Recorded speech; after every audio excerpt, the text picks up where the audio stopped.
बता दें कि बिहार की राजनीति से इस वक्त की एक बड़ी खबर सामने आ रही है। केंद्रीय मंत्री चिराग पासवान की पार्टी और उनके नेताओं ने अल्टीमेटम दिया हुआ है। कैबिनेट विस्तार से पहले ही चिराग पासवान ने अपनी पार्टी के लिए एक बड़ी बैठक बुलाई है और उस बैठक में इस बात पर सबसे ज्यादा चर्चा हो रही है कि उनके पार्टी के कितने विधायकों को मंत्री पद मिलेगा। इन सभी तमाम खबरों को हम विस्तार से जानते हैं, लेकिन उसके पहले आप हमारे चैनल पर नए हैं तो चैनल को जरूर सब्सक्राइब कर लें। नमस्कार, मैं हूं संजीव और आप देख रहे हैं आप तक न्यूज। बता दें कि चिराग पासवान की पार्टी लोजपा रामविलास द्वारा बुलाई गई बैठक और बिहार की राजनीति में चल रही उथल पुथल के बारे में एक बड़ी खबर सामने आ रही है। चिराग पासवान की पार्टी की बैठक की बात करें तो चिराग पासवान की पार्टी ने पटना में एक महत्वपूर्ण बैठक बुलाई है। इस बैठक का मुख्य उद्देश्य आगामी 2027 में उत्तर प्रदेश विधानसभा चुनाव की रणनीति तैयार करना और पूर्वांचल क्षेत्र के लिए समीक्षा बैठक करना है। लेकिन सबसे बड़ी बात है मंत्रिमंडल विस्तार और उसमें मांग क्या रहेगी पार्टी की, ये सबसे बड़ा मुद्दा है। बिहार में नई एनडीए सरकार के गठन के बाद मंत्रिमंडल विस्तार को लेकर चर्चा तेज है। पार्टी के विधायक विष्णुदेव पासवान ने संकेत दिया है कि वे मंत्रिमंडल में 3 से 4 पदों की मांग कर सकते हैं। उन्होंने ये भी उल्लेख किया है कि राज्यसभा सीट न मिलने के कारण वे उचित प्रतिनिधित्व की उम्मीद कर रहे हैं। इसके साथ चर्चा यह भी है कि पार्टी किसी भी कीमत पर अपनी शर्तों से समझौता नहीं करेगी। हालांकि स्पष्ट किया गया है कि एनडीए के सभी 5 घटक दल मजबूती से साथ है और जल्द ही मंत्रिमंडल विस्तार भी हो जाएगा।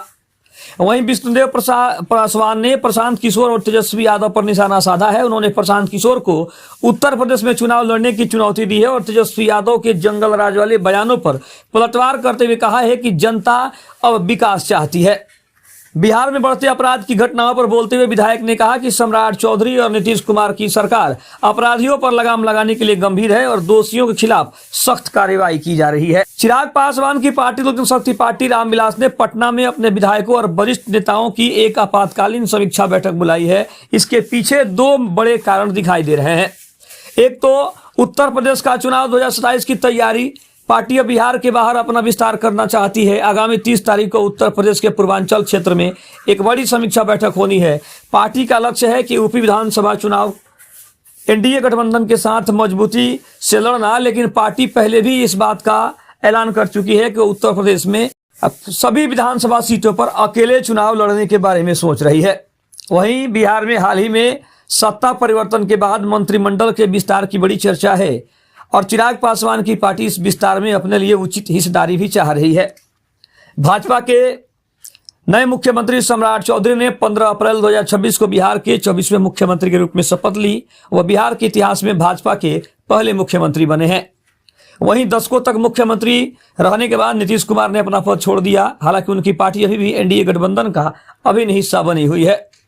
फिलहाल अगर देखा जाए तो केवल कुछ ही मंत्रियों ने शपथ ली है। पूर्ण मंत्रिमंडल का जो विस्तार है वो 5 राज्यों जैसे पश्चिम बंगाल, असम, केरल आदि के चुनाव परिणामों के बाद होने की संभावना है। पार्टी के विधायक विष्णुदेव पासवान के अनुसार मंत्री पदों की मांग उनकी पार्टी करेगी। पार्टी मंत्रिमंडल में कम से कम 3 से 4 मंत्री पद की उम्मीद कर रही है और पार्टी का मानना है कि उन्हें राज्यसभा की सीट नहीं मिली थी, इसलिए मंत्रिमंडल में इसकी भरपाई होनी चाहिए। उनके नेता राजू तिवारी का नाम मंत्री पद की रेस में सबसे आगे चल रहा है।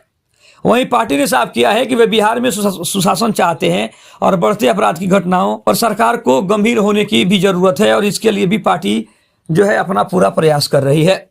वहीं ऐसी भी खबरें हैं कि विपक्ष और रणनीतिकार प्रशांत किशोर मिलकर नई सरकार को घेरने की बड़ी रणनीति बना रहे हैं। तेजस्वी यादव इस सरकार को जंगल राज पार्ट 2 कहकर संबोधित कर रहे हैं, जिसका जवाब लोजपा रामविलास के विधायक ने ये कहकर दिया है कि जनता अब विकास चाहती है, पुरानी बातों पर जनता कुछ बोलना नहीं चाहती है। ये बैठक चिराग पासवान की उस रणनीति का हिस्सा है जिसमें वे अपनी पार्टी को केवल बिहार तक सीमित नहीं रखना चाहते हैं। बिहार की नई सरकार में अपनी किंग मेकर की भूमिका को भुनाना चाहते हैं। विधायकों को रात में ही कॉल जाना यह दर्शाता है कि गठबंधन के भीतर सीटों और पदों के बंटवारों को लेकर गहन मंथन जारी है।